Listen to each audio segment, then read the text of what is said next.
Is there such a thing as toxic masculinity versus regular masculinity? That's what we're going to be talking about in this video, and I'm going to tell you exactly why they're the same thing.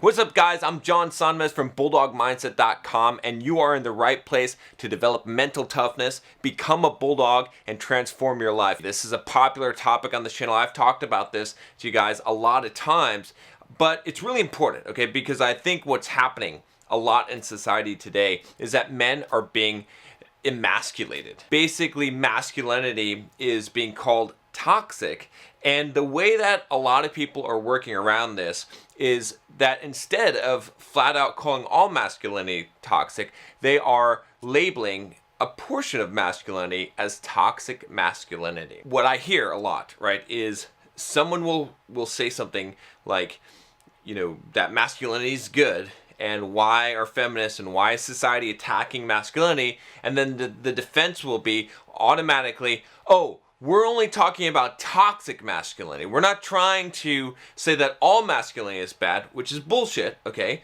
But let me tell you why. They're saying it's just a toxic masculinity. It's just the aggression.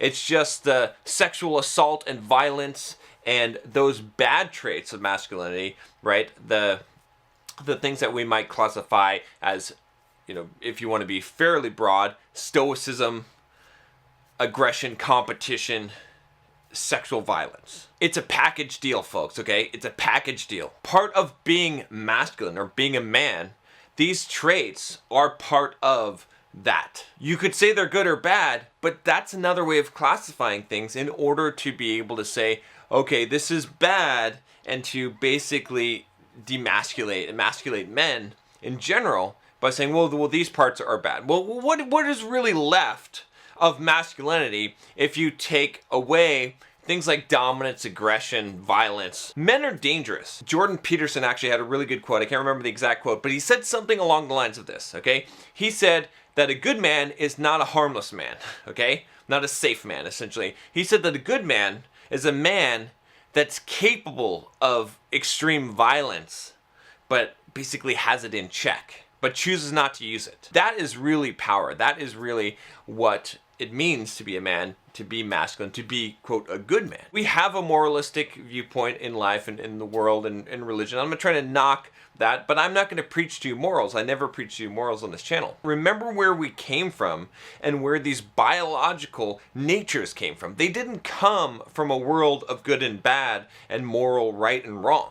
They came from an animalistic, biological world, right? When you look in the wild, okay, and you look at nature, nature doesn't think about right or wrong. There's not mercy in nature. When the savage lion rips into the antelope, okay, and tears him apart, and the antelope's young is watching, and then another lion leaps on that one and starts ripping his neck apart, there's no mercy. There's no bad. It's not evil. It's horrible. Okay, you might say it's horrible, and when the dolphin plays around with the baby seal and kills it and rapes it, that's nature. Okay, we can't really apply right or wrong. So that same thing that's ticking inside of that lion, the same thing that's ticking inside of that dolphin, it's inside you and I, right? Whether you're male or female, right? There's feminine urges, there's feminine biology, okay, there's a feminine mentality,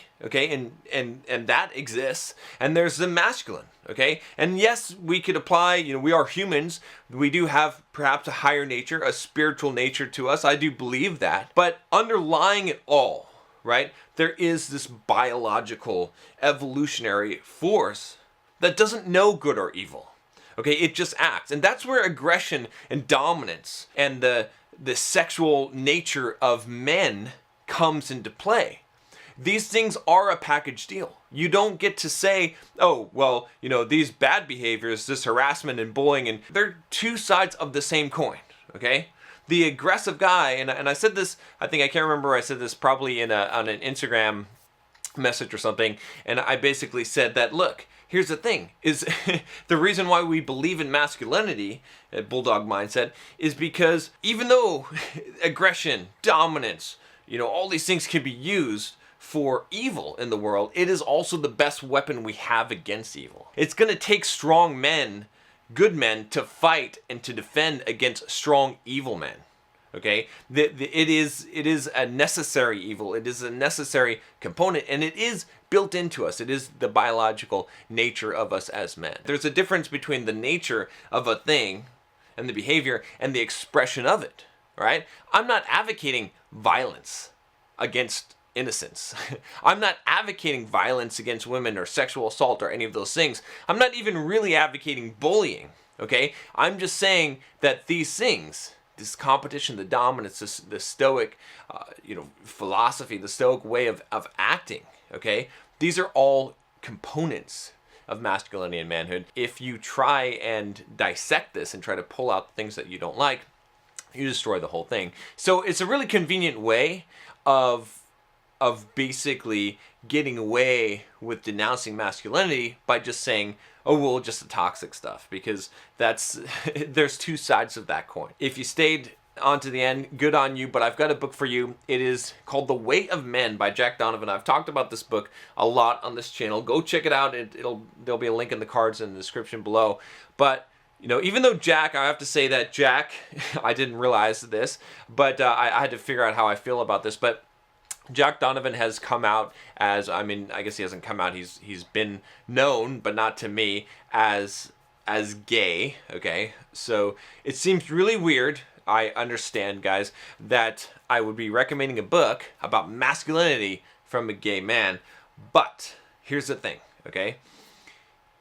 It doesn't change what he says. It doesn't change his words. It doesn't change the points that he makes, okay? Even though not exactly the kind of guy that I would aspire to be, okay? And I think that it's a little bit strange, but he still says things that make sense, right? And again, I choose to judge a person. Again, I don't have any problem with it. I don't have any problem with him necessarily being gay, right? I have a problem with people pushing a gay agenda. I don't have a problem with gay. I don't have a problem with very many people, honestly, right? They can believe what they want. They can do what they want. I have problems when people push their agenda on me, try to come from a moralistic viewpoint on me. Remember, one of the things I keep saying on this channel is I don't try to push morals on you. Anyway, the point is this, is that his book is solid. It's good. It talks about masculinity. You should definitely check it out. I'll talk to you next time. Take care.